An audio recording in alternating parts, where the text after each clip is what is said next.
Hello friends, मेरा नाम मनोज कुमार है और आप देख रहे हैं इंस्पायर्ड ट्रिक्स। आज का हमारा टॉपिक है कि हम घर बैठे फ्री एसएसएल सर्टिफिकेट किस तरह हासिल कर सकते हैं, अपनी वेबसाइट पे किस तरह इंप्लीमेंट कर सकते हैं। ठीक है, मेरा एक अपना पर्सनल डोमेन है, मैं आपको बताऊंगा कि इस पे हम एसएसएल सर्टिफिकेट किस तरह हासिल कर सकते हैं। ये आप देखें कि ये अभी सिक्योर साइट नहीं है क्योंकि अभी इस पर एसएसएल इंस्टॉल नहीं है। ठीक है, मैं आपको बताऊंगा कि फ्री एसएसएल हम अपनी वेबसाइट पे किस तरह इंप्लीमेंट कर सकते हैं। ठीक है, क्योंकि ज़्यादातर हम जो वेबसाइट्स होती हैं उस पर हम जाके परचेज़ करते हैं इस चीज़ को, जो इसकी कॉस्ट होती है $10 पर ईयर होती है या $15 पर ईयर होती है। ठीक है, मैं आपको बताऊंगा लाइफ टाइम के लिए आपको ये एसएसएल फ्री किस तरह मिल सकता है। ठीक है, काइंडली इस वीडियो को पूरा देखिएगा ताकि आपको चीज़ें समझ में आ जाएँ। ठीक है, तो चलते हैं कि मैं आपको पूरे स्टेप बताऊँगा, काइंडली इसको फॉलो कीजिएगा ताकि आपको चीज़ें समझ में आ जाएँ। ठीक है, पहले तो आपको गूगल पे आना है, गूगल पे लिखना है, टाइप करना है कि फ्री एसएसएल सर्टिफिकेट। ठीक है, ये आप देख रहे हैं कि ssl4free.com एक वेबसाइट है, ssl4free.com। इसको आपको सेलेक्ट करना है। ठीक है, ये आपको सेलेक्ट करने के बाद ये आपको बोल रहा है कि यहाँ पर enter your website to secure. ठीक है, आपकी अपनी जो पर्सनल वेबसाइट है जिस पे एसएसएल इंस्टॉल नहीं है। ठीक है, आपको फ्री वाला एसएसएल चाहिए जिस पे एसएसएल इंस्टॉल नहीं हो, आपको वो डोमेन डालना है यहाँ पर। ठीक है, मैंने ये www से उठा लिया, www. ये मेरा एक डोमेन है woghandicraft.com। ठीक है, मैंने यहाँ आके ये वेबसाइट यहाँ पर डाल दी। ठीक है, आप पूरे इस स्टेप को फॉलो कीजिएगा, उसी तरह कीजिएगा जिस तरह मैं कर रहा हूँ। ठीक है, काम नहीं तो आपका पूरा एसएसएल वहाँ पर साइट ख़राब भी हो सकती है। ठीक है, तो आप इसी को देखिएगा। अब मैंने ये क्रिएट फ्री एसएसएल सेलेक्ट कर दिया। ठीक है, सेलेक्ट करने के बाद ये आप देख रहे हैं, अगर आप कोई भी यहाँ बंदा आता है, कोई भी क्लाइंट आता है या कोई भी यूज़र आता है, वो आपको वेबसाइट को टाइप करता है, कोई आता है www से टाइप करता है, कोई आता है सिर्फ woghandicraft.com का टाइप करता है। तो ये क्या होगा, इसके आगे भी HTTPS लग जाएगा और इसके आगे भी HTTPS लग जाएगा। ठीक है, तो उसके बाद क्या करना है, आपको सिलेक्ट करना है ऑटोमेटिक FTP वेरिफिकेशन। इस पर सिलेक्ट नहीं करना, आपको सिलेक्ट करना है मैनुअल वेरिफिकेशन पे। ठीक है, जो ये सेंटर में आ रहा है, सिलेक्ट कर लिया आपने। उसके बाद आपको क्या करना है कि मैनुअल वेरिफिकेशन डोमेन पे सिलेक्ट करना है। ठीक है, तो इसके कुछ स्टेप्स हैं वो मैं आपको बताऊंगा कि ये चीज़ें आपको किस तरह करनी है। ठीक है, ये दो फाइलें हैं, download file 1, download file number 2। ठीक है, ये दोनों फाइलें आपको डाउनलोड कर लेनी है पहले तो।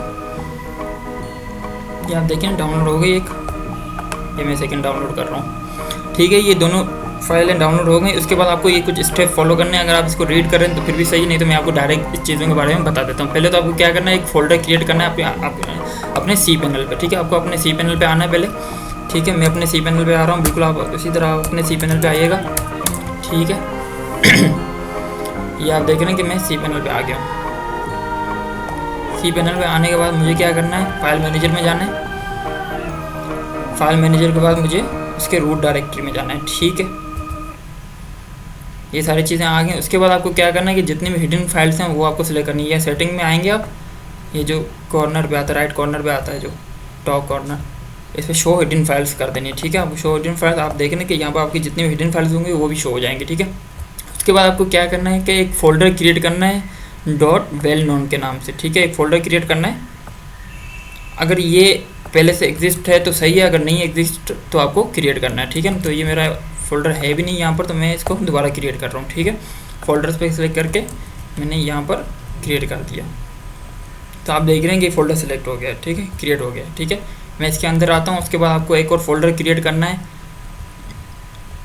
इस नाम से। ठीक है, create another folder in your domain under name ACME challenge के नाम से। ठीक है, ये मैं सिलेक्ट कर रहा हूँ, यहाँ आ रहा हूँ। एक और फोल्डर इसी के अंदर मुझे सिलेक्ट करना है। ठीक है, ACME चैलेंज, ये आप देख रहे हैं बिल्कुल वही नेम क्लियर होना चाहिए। ठीक है, इसके अंदर आते हैं इस फोल्डर के अंदर। उसके बाद क्या करना है कि ये जो फोल्डर था ACME चैलेंज के अंदर आपको जो दो फाइलें आपने डाउनलोड की हैं वो आपको अपलोड कर देनी है। सही है, तो अपलोड पे मैं क्लिक करता हूँ, ड्रैग इन ड्रॉप कर देता हूँ, यहाँ से डायरेक्ट अपलोड हो जाएगी। ठीक है, ये देख रहे हैं आप दोनों फाइलें उस फोल्डर में अपलोड हो गई हैं। यहाँ पे मैं रीलोड करता हूँ तो आप देख रहे हैं दोनों फाइलें अपलोड हो गई। अगर अपलोड सही से हुई हैं तो आप यहाँ पर लिंक दे सकते हैं। जो आपका डोमेन होगा .well-known का हमने फोल्डर बनाया, उसके अंदर एक और फोल्डर बनाया ACME चैलेंज, उसके अंदर 2 फाइलें रखी हैं। अगर दोनों फाइलें सही से अपलोड हुई हैं तो आप इस पर क्लिक कीजिएगा ताकि आपको पता चले कि सही से अपलोड हुई हैं। ठीक है, एडवांस पे क्लिक करता हूँ क्योंकि अभी साइट सिक्योर नहीं है, इस वजह से ये आ रहा है। ठीक है, ये क्या आ रहा है, oops that not page found। एक सेकेंड रुकिएगा, रीलोड पे क्लिक करता हूँ मैं।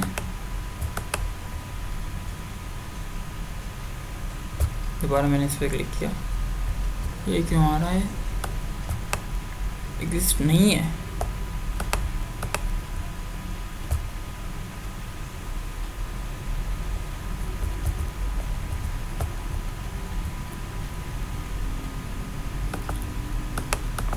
ठीक है, ये दोनों फाइलें हो गई आपकी अपलोड। ठीक है, ये दो लिंक नहीं चल रहे हैं, ये आगे जाके लिंक चलेंगे हमारे, जब ये डाउनलोड सर्टिफिकेट करेंगे उसके बाद हमारा ये लिंक चलेंगे। ठीक है, उसके बाद आप अपना लॉगिन अकाउंट भी बना सकते हो, क्रिएट अकाउंट जो भी आप करना चाहे कर सकते हो। ठीक है, उसके बाद आपको क्या करना है, सी पैनल पे आना है। सी पैनल के बाद आपको SSL सेलेक्ट करना है। ठीक है, SSL सेलेक्ट करने के बाद आप SSL को क्लिक कर दिया आपने। उसके बाद क्या करना है, मैनेज SSL साइट्स पे क्लिक करना है। सही है, आपको अभी डोमेन SSL किस वेबसाइट में इंस्टॉल करना है वो आपको डोमेन सेलेक्ट करना है। किसी भी वेबसाइट पे आपके मल्टीपल डोमेन्स हैं तो आपको किस डोमेन में होस्ट ये SSL इंस्टॉल करना है। जैसे मुझे वॉग हैंडीक्राफ्ट में करना है। ठीक है, तो मैंने वॉग हैंडीक्राफ्ट सेलेक्ट कर लिया। उसके बाद जो ये ऑप्शन दिए गए हैं ये मुझे क्या करना है, कॉपी पेस्ट करने हैं वहाँ पर। सर्टिफिकेट में मैंने कर दिया, प्राइवेट की मैंने प्राइवेट की में कर दिया। ठीक है, उसके बाद क्या है, सर्टिफिकेट अथॉरिटी CA। ठीक है, ये मैंने सर्टिफिकेट अथॉरिटी में कर दिया। ठीक है, उसके बाद मैंने इंस्टॉल कर दिया यहाँ पर। तो आप ये देखें, you have successfully configure SSL। ठीक है, इसको हो गया ये। अभी आपका यहाँ पर बिल्कुल भी कोई काम नहीं होगा सी पैनल में, तो आप इसको बंद कर दें। ठीक है, ये आ गया आपका। अब आना है आपको वेबसाइट में। वेबसाइट में एक प्लगइन इंस्टॉल करना है, वो आपको मैं बताता हूँ। ठीक है,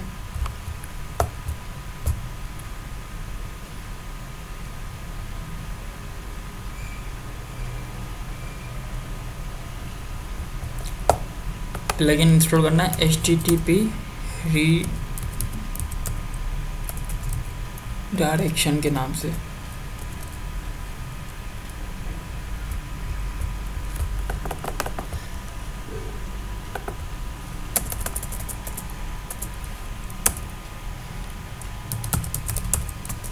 ठीक है, HTTP रीडायरेक्शन के नाम से प्लगइन सर्च करना है जो टिप्स एंड ट्रिक्स वालों का है। प्लगइन इजी HTTPS रीडायरेक्शन, इसको इंस्टॉल कर देना है आपको।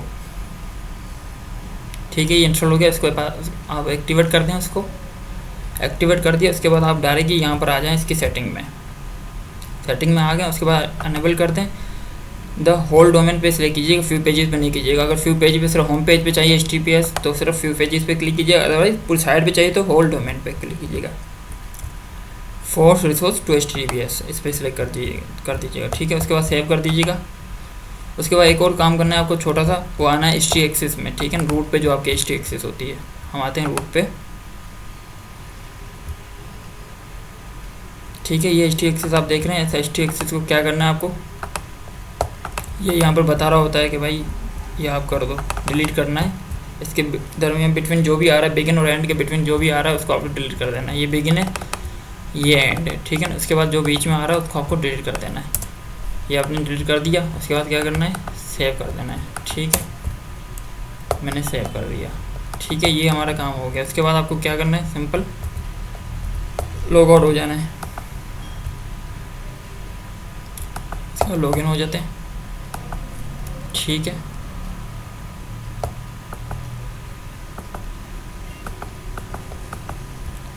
इसमें कुछ टाइम लगता है जो ये HTTPS यहाँ पर अपलोड हो जाता है। ठीक है, इसमें कुछ सेकंड्स लगते हैं, कुछ मिनट लगते हैं, जो आपके HTTPS यहाँ पर चल जाएगी। मेरी इस शायद डोमेन पे कोई इशू आ रहा है, इस वजह से तो नहीं चला, क्योंकि मेरे पहले से ये नॉन सिक्योर था, इस वजह से शायद इशू आ रहा है। लेकिन आप करेंगे तो आपकी ये साइट बिल्कुल ही उसी तरह चलेगी। ठीक है, क्योंकि मैंने एक डोमेन पे किया था तो वो चल गई थी उसी पे। ठीक है, काइंडली वेबसाइट को ये वीडियो को पूरा देखिएगा, वेबसाइट को देखिएगा ताकि आपको सारी चीज़ें समझ में आ जाएँ। ठीक है, थैंक यू वेरी मच।